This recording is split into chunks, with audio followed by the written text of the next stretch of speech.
Today on This Sonic Obsession, part 2 of our favorite Canadian albums.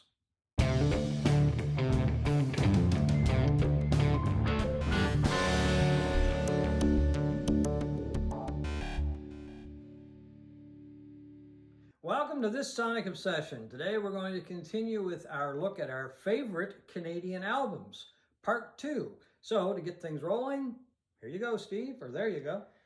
I just want to start with a shout out to Rob at Northern Revolutions, another Canadian channel that does a great job, in particular, of highlighting Canadian talent.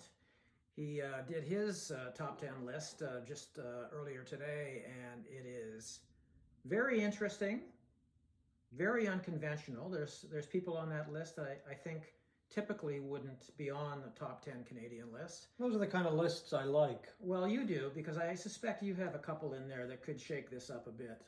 Oh, I do? Well, I hope I do, yeah. Yeah, last week we did 10 through 6, and you can see that video on our channel. So I am going to start number 5 with 5 Days in July by Blue Rodeo, which I think Rob will like. Blue Rodeo, okay. Yeah. You had mentioned that. Yeah, well, I've done some critical reassessment. Okay. Since the last time we chatted. Very good band. Might be the band that's been together the longest in Canadian history. They've been going for 35 years. Whoa. Okay. And they've had, I think, almost 24 studio albums. So picking one of their albums is kind of like picking a favorite child. You can do it, but somebody's going to be pissed off. Oh, yeah, true. And there's just so much to choose from Blue Rodeo's albums. And 5 Days in July was released in 1994. It was recorded at Greg Keeler's farm north of Toronto. Mm-hmm. And it is just an absolutely beautiful, wonderful album. It has a looser, quieter sound than a lot of Blue Rodeo songs are. For those of you outside Canada who don't know Blue Rodeo, they are one of the most beloved Canadian bands of certainly the last number of decades. Greg Keeler and his co-writing partner, Jim Cuddy, are two of the best songwriters in Canadian history. I could have picked a dozen of their albums. Yeah. But I would recommend, if you don't know Blue Rodeo, to try any of their first dozen albums to get a sense of what these guys are. It's just a mystery to me why they weren't able to crack it in the States, but there's another band on my list that we can talk about that later too. So, I was going to mention that, but I'll wait until you unveil which band that is. I think a lot of people might guess by now anyway. So number 5 Days in July, Blue Rodeo. Blue Rodeo. Okay, so my number 5 goes to Joni Mitchell and Blue. Another kind of blue. Or a lot of people would put that at number 1. It makes it to number 1 on a lot of best albums ever released.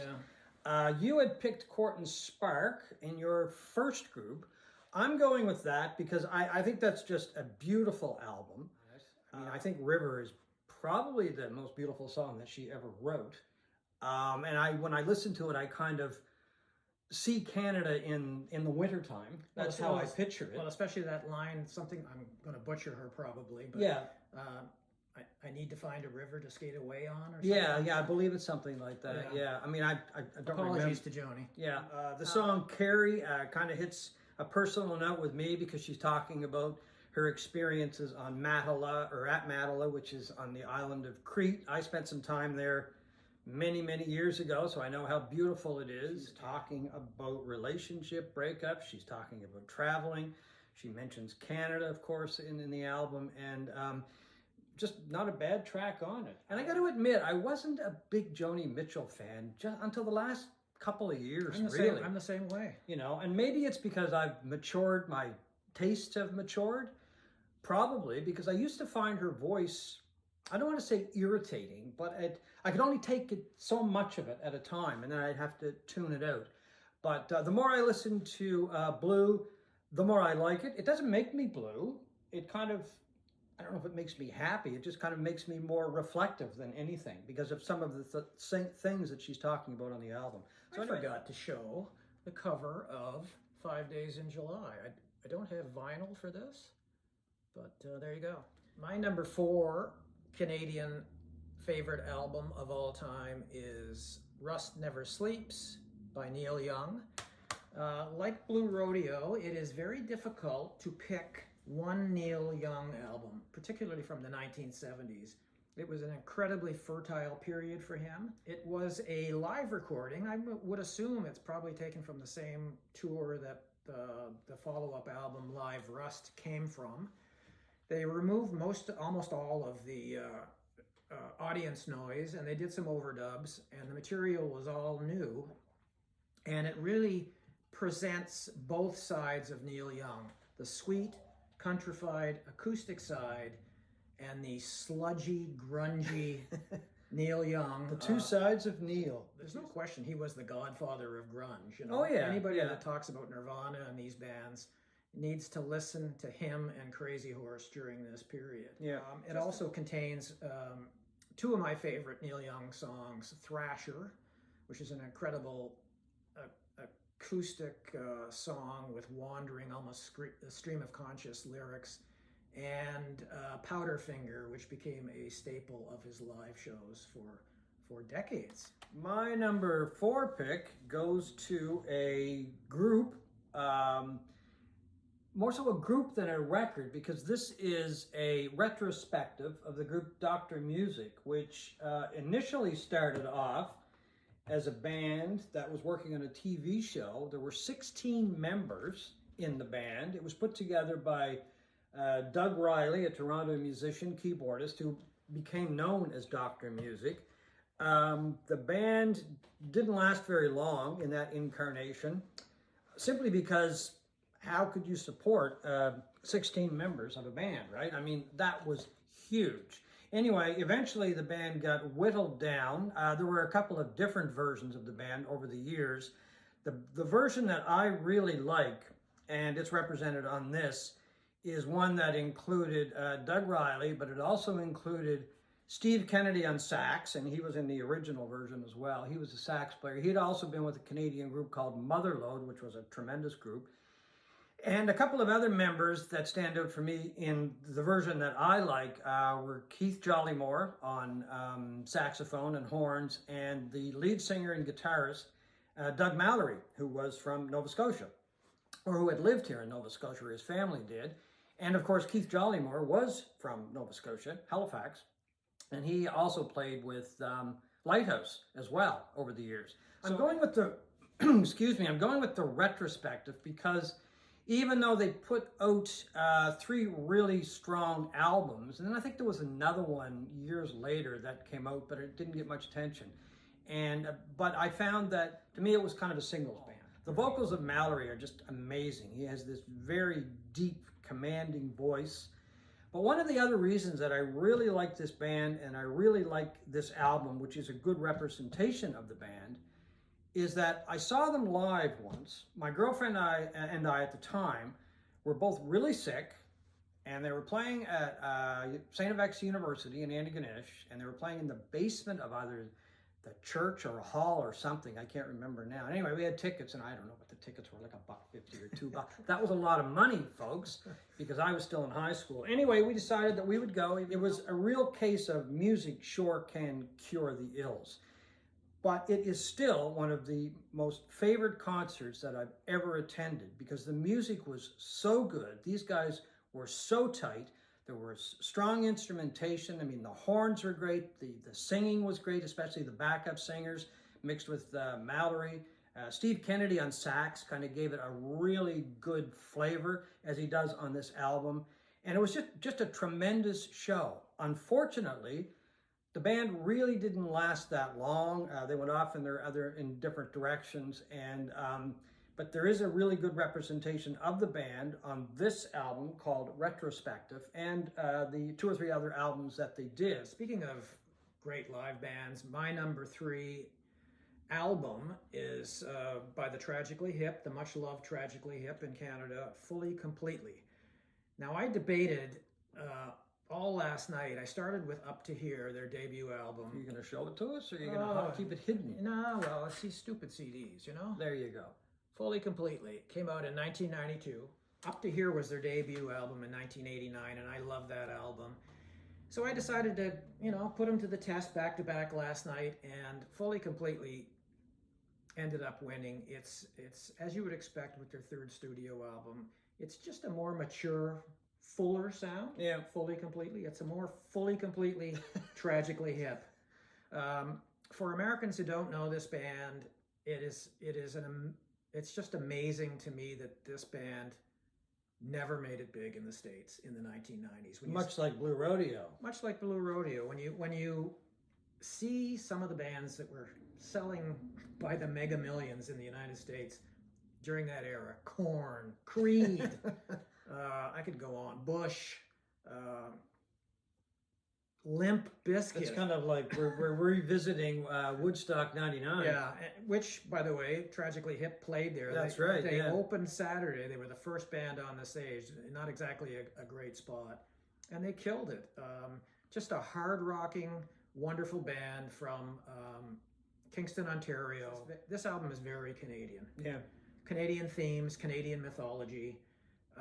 Its frontman, Gord Downey, who died tragically in 2017 of a brain tumor, simply one of the best. When they list the top Canadian bands of all time and the most popular Canadian bands of all time, these guys generally are at the top in this country. They sold out hockey stadiums in Canada. They were headliners everywhere. They sold out big outdoor shows. They couldn't draw flies in the United States, to still a mystery. My puzzlement, other than in border communities like Detroit and Buffalo that used to get Canadian music on their TVs and radios and that sort of thing. So that's my number 3 album, fully, completely. My number 3 choice is the band. And while the band wasn't 100% Canadian, it was 4/5 Canadian. So as far as we're concerned, they are considered a Canadian band. I love this album. A lot of people will say, shame on you, you're supposed to like music from Big Pink before you're supposed to like this album, which was the second album by the band. I prefer it. I like the songs. I think the band is probably tighter playing in it. I like the lyrics a lot more. I mean, the band was really coming into its own, I think, with this album. I think Robbie Robertson's songwriting had matured quite a bit. And anyway, it's close. It's one of those music from Big Pink or the band, and I'm going to go with this one simply because I like the songs a lot more. And I got to say, when it comes to the band, it's the first 2 albums that I really like. Started to lose a little interest after that. A lot of it is really Americana. I mean, as far as the lyrics go and that kind of thing. But they are, as I said, 4/5 Canadian, so they classify as a Canadian band. Well, John, there you go. Shame on you. See? Music from Big Pink by the band is my number 2 album of all time. You can't go wrong with either of those albums. No, well, that's just it. No. Those 2 albums practically invented Americana. Well, I think so, yeah. When that album came out in 1968, I was 13 years old. I was a lover, like most kids that age, of the Beatles. I also happened to love Cream. I shouldn't have liked music from Big Pink at 13 years old. I mean, it sounded like something from the Deep South. True, well, it did, and they looked like they were from the Deep South. They looked like refugees from the Civil War. Right. I mean, look at these guys. They looked like they just jumped off a train or something, you know. Yeah, but it was the most compelling music. They had 3 great singers in Richard Manuel, Rick Danko, and Levon Helm. Robertson was a great songwriter and a very distinctive guitar player, and they had the multi-instrumentalist Garth Hudson, who could play literally a paper bag and a kazoo. And make it sound good. Just an incredible album, one of the most influential albums of all time, as is the Brown Album. Yeah. It made people like Eric Clapton and George Harrison rethink what it was they were doing, with the guitar and within their own bands. Well, it's funny you mentioned Cream because, once he heard music from Big Pink, that's when he decided, from everything I've ever read, that Cream had its day, and it was time to pack it in And with cream. and he also turned his back largely on being a guitar hero. Yeah, at least on his studio albums. My second choice as favorite Canadian album is Neil Young's After the Gold Rush, which started off as the soundtrack for a film, but turned out to be, I think, Neil Young's best album. I'll get some disagreement on that from Steve, I'm sure. Not much. Not much, because to me it's close between two albums. Yeah. I prefer that album. I don't even really know why. It's just I love the songs. I love the difference on the song. He's got songs on there like Southern Man, which just kind of rocks out, and then he's got Only Love Can Break Your Heart, which is just this sweet song about love can break your heart. He's kind of the opposite Neil, on the two sides of Neil on this album in a huge way, and it introduced me, I think, to the importance of his lyrics and how great he was as a songwriter. Not a bad track on it. He has some fun on the album. He's got great musicians on the album, including Niels Lofgren. But to me, it's just a great album. It just shows the variety of Neil Young. His guitar work, I think, shines on this album as well. I think for the first time, I realized what a great guitar player that he was or is, because he just kind of burns down the barn a couple times on this album, especially with Southern Man. Yeah, I'm always amazed when you hear some people say, "Oh God, I can't stand Neil Young. I hate his voice," and I'm like totally the opposite. Me too. I've never hated it. His voice from the 1970s, that kind of fractured falsetto or whatever, is incredible. I just think he's one of the, best vocalists. Well, he's unique. Rock. He's unique. Totally he kind of broke every rule when it came to singing. Oh, he'd be eliminated. Right? He eliminated on the first show of American Idol, but he wouldn't have even made it to he wouldn't have even made it to TV. I mean, as far as that goes, I don't think Neil Young would make it today. No, I really don't. I mean, no, I listen to what's popular today, and a guy like Neil Young, no, forget it. My number one, my all-time favorite Canadian album is by Neil Young again. The second one on my list, Harvest from 1972.